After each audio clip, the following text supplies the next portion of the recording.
तो जय हिंद दोस्तों, आप सभी का स्वागत है हमारे यूट्यूब चैनल ड्रीम फौजी पर। तो दोस्तों, मैं आज बात करने वाला हूं आपके मॉक टेस्ट में नंबर कैसे बढ़िया आएँ, और जब मॉक टेस्ट में नंबर बढ़िया आएंगे तभी एग्ज़ाम में आप अच्छा प्रदर्शन कर सकते हो। अगर घर पर मॉक टेस्ट में नंबर नहीं आ रहे हैं तो फिर एग्ज़ाम में प्रदर्शन करने का करने का उम्मीद नहीं होता है। मॉक टेस्ट हमारा एक ऐसा होता है कि समझो मैं पेपर घर पर ही दे रहा हूँ, और मॉक टेस्ट कभी भी लगाना है तो कैसे लगाना है इतना याद रखो कि मॉक टेस्ट कभी भी लगाना तो बीच में स्किप करके उसको मत जाना कि आप 15 मिनट लगाया, कोई काम आ गया, कुछ काम याद आ गया, किसी का फ़ोन आ रहा तो उसका फ़ोन उठा लिए, अब बाद में फिर से लगा लेंगे। नहीं, आपको मॉक टेस्ट जब लगाना है तो सिंसियर होकर आराम से कुर्सी पर बैठकर टेबल पर मोबाइल रख कर अभी स्टार्टिंग में आप लगाइए, बाद में तो लैपटॉप से लगाना ही है लास्ट में 10 मॉक टेस्ट। और आप लगाइए, 1 घंटे का पेपर है तो आप कोशिश ये करें कि 50 मिनट में पेपर को एक बार पूरा घूम ले, 10 मिनट समय आप तुमको बचाना लास्ट में दोबारा फिर से पेपर देखने के लिए। अब रीज़न क्या है, सबसे बड़ा पॉइंट ये आता है कि आप पेपर लगाते हैं, नंबर नहीं आता है।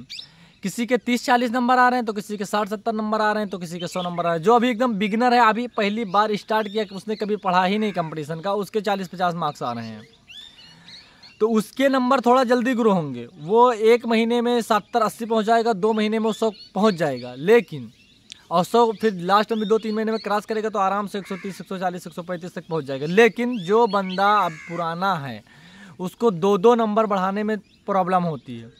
रीज़न ये है कि आप एक स्टेज पर पहुंच गए हो, अब उसके ऊपर जो क्वेश्चन थोड़ा टफ रहते हैं वही क्वेश्चन आपको लगाना, वही आपसे कभी कभी होता है, कभी नहीं होता है, बस इतना ही अंतर है। और आपको पढ़ना क्या है, आप एक बार पढ़ लिए, एक बार आप मॉक टेस्ट लगा रहे हैं, तो मॉक टेस्ट में ज़रूरी आपके लिए यही है कि आप सबसे पहले मॉक टेस्ट लगाने के बाद आपको उसका एनालिसिस करना है। मॉक टेस्ट में और पेपर में नंबर बढ़ाने का जो काम है वो आपका करता है एनालिसिस। मॉक टेस्ट स्पीड देता है, मॉक टेस्ट तुम्हारी गलती का एहसास कराता है कि तुम ये गलती कर रहे हो, हालांकि वो नंबर नहीं बढ़ाता तुम्हारा कि मॉक टेस्ट 20 लगा दिए तो नंबर बढ़ गया। मैं आप लोग को इसलिए कहता हूँ मॉक टेस्ट लगाने के लिए, मॉक टेस्ट आपकी गलती का एहसास कराता है। जैसे अभी आपने स्टार्ट किया है और 1 से 2 चैप्टर आपने पढ़ा, आपके नोट्स के क्वेश्चन मैथ के लग रहे हैं, आप बुक में भी लगाते हैं तो किसी तरह से लग जाता है, लेकिन वही चैप्टर का क्वेश्चन जब अगर पेपर में हमारे मॉक टेस्ट में आता है तो हमसे नहीं हो पाता। तो आपको ये देखना है कि जो हमने अभी चैप्टर नहीं पढ़ा उसका नहीं लगे तो कोई प्रॉब्लम नहीं, लेकिन जो चैप्टर हमने पढ़ लिया है उसका क्वेश्चन क्यों गलत हुआ तो क्यों गलत हुआ, उस टाइप का हमारे कॉपी में, हमारे नोटबुक में है क्वेश्चन कि नहीं है, उसको आप देखिए। है, अगर है तब आप ये सोचिए कि हमने गलत क्यों किया, उसका आप रिवीजन करिए। अगर आपके उस कॉपी में वो क्वेश्चन नहीं है, क्योंकि हर चैप्टर का आप पेपर जो नोट्स बनाएं मैथ का, हर लगाने के बाद में, मतलब नोट्स बनाने के बाद में, हर चैप्टर के बाद में आप 2 पन्ने पे, कम से कम 2 से 3 पन्ने हर चैप्टर के बाद पन्ने सादे छोड़िए। फिर आपका जो मॉक टेस्ट में आपका क्वेश्चन फंस गया, उस टाइप का क्वेश्चन क्यों नहीं लगा, उस टाइप को अपने नोटबुक में नोट करिए और बुक से उस क्वेश्चन को ढूंढिए। बुक से नहीं मिल रहा है प्रीवियस से ढूंढिए, प्रीवियस से नहीं मिल रहा है गूगल पर ढूंढिए। उस टाइप के कम से कम 7 से 8 क्वेश्चन ढूंढिए और उस क्वेश्चन को लगाइए। इतना प्रैक्टिस करिए कि दोबारा जब वो आए मॉक टेस्ट में वो क्वेश्चन उस टाइप का नहीं फंसना चाहिए। ऐसे करते करते जब लास्ट एग्ज़ाम तक आप लगाओगे तो कम से कम जितना आपने पढ़ा वो रहेगा, कम से कम 60, 70, 80 टाइप, 100 टाइप का क्वेश्चन आपको अलग से मिल जाएगा। फिर जब इतना एनालिसिस हो जाएगा तो आपके क्वेश्चन नहीं फंसेंगे भाई। और हिंदी का क्या रहता है, पर्यायवाची गलत होता है, तो जो पर्यायवाची एक बार गलत हुआ तो जो पर्यायवाची आपने गलत किया उस पर्यायवाची को आप नोट करिए कि हमने इस पर्यायवाची को गलत किया, और उसके जितने 4, 5, 6, 7, 8 जितने पर्यायवाची समानार्थी शब्द हैं उस सबको याद करिए।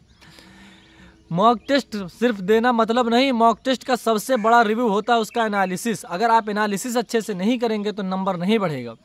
आप संडे को एक मॉक टेस्ट, अभी अगर आप बिगिनर हैं स्टार्ट किए तो आप संडे को एक मॉक टेस्ट लगाइए और इसका एनालिसिस इतना तगड़ा करिए कि अगर इस मॉक टेस्ट में हमारे 30 नंबर 40 स्टार्टिंग में आए हैं तो अगले में कम से कम कुछ नहीं तो 10 नंबर हमको बढ़ाना है। जब ऐसे आप करोगे एनालिसिस करके रीजनिंग का जो क्वेश्चन आपका गलत हुआ उस क्वेश्चन को आप नोट करिए और उसको आप बुक से, यूट्यूब से या गूगल से या बुक से कहीं से भी आप उसी टाइप का क्वेश्चन 10 बार लगाइए, 10 क्वेश्चन लगाइए। जब 8 से 10 क्वेश्चन उसी टाइप का लगाओगे तो फिर दोबारा मॉक टेस्ट में अगर आपका क्वेश्चन आएगा तो आपका क्वेश्चन नहीं फंसेगा। आप मेहनत करिए। जो पूछ रहे हैं कि भाई हमारा कट ऑफ कितना जाएगा, कितना नंबर लेके आए, तो भाई अपना आप 100% लगाइए। 100% देने का मतलब ये अभी अपने आप जी जान लगा कर मेहनत करिए। अभी आप मेहनत करोगे, एग्ज़ाम के समय इंपॉर्टेंट छांटना कि हमें क्या इंपॉर्टेंट है। मैथ का टॉपिक इसमें क्या भाई, मैथ का टॉपिक में इंपॉर्टेंट छांट कर क्या करोगे आप। अब पूरा पढ़िए, क्योंकि पूरा एग्जामिनर कहीं से भी क्वेश्चन उठा सकता है। ऐसा थोड़ी है कि हाँ ये बस ये होता है कि वेटेज हो जाता है, लेकिन कभी कभी वेटेज का सिस्टम भी अलग हो जाता है। हमेशा बारह मास पूछता है, कभी किसी शिफ्ट में नहीं पूछा, तुम्हारे शिफ्ट में नहीं पूछा। समय दूरी का क्वेश्चन हमेशा आता है, प्रॉफिट एंड लॉस का क्वेश्चन हमेशा आता है, परसेंटेज का क्वेश्चन हमेशा आता है। तो आप कौन सा चैप्टर छोड़ोगे, कौन सा चैप्टर छोड़ना चाहोगे। मेंसुरेशन कुछ बच्चे छोड़ते बोलते हैं स्किप कर दो। मेंसुरेशन से 2 क्वेश्चन पक्के हैं कि 2 क्वेश्चन आएंगे ही आएंगे। एक 2D का आएगा, एक 3D का आएगा। इसलिए अभी आप ये मत छोड़िए, सोचिए कि क्या स्किप करना है। स्किप करने वाला एग्जाम से 1 महीने पहले देखा जाता है कि क्या स्किप करना है। अभी आप पूरा 100% मेहनत करिए, 100% सिलेबस कंप्लीट करने की कोशिश करिए। 100% सिलेबस कंप्लीट कीजिए और लास्ट में तो देखा ही जाता है कि हाँ आप क्या स्किप कर दें, क्या नहीं पढ़ें। और मॉक टेस्ट जैसे बताएं उसका एनालिसिस करो 100%। भाई आप 15 दिन मेहनत करके देख लो, 2 ही मॉक टेस्ट में आपके नंबर बढ़ जाएंगे। और आपके नंबर यहाँ पर बढ़ेंगे तो एग्जामिनर में 100% के उतना ही नंबर आता है जितना यहाँ पर आता है, उससे 2-4 नंबर आगे पीछे होता है, बस उससे ज़्यादा कुछ नहीं होता है। अगर आप हमारे चैनल पर नए हैं तो चैनल को सब्सक्राइब कर लिया करें और बेल आइकन को ऑन कर लिया करें। मन करे भाई तो, और वरना फिर कोई बात ही नहीं है। अगर वीडियो अच्छा लगे तो आप लाइक शेयर कर दिया करें, वो ज़रूरी है थोड़ा हमारे लिए। और अगर वो भी इच्छा ना करे तो कोई बात नहीं भाई, आप वीडियो पूरा देखा करें। इसीलिए मैं लास्ट में बोलता हूँ आपका शुरुआत में समय वेस्ट नहीं करता।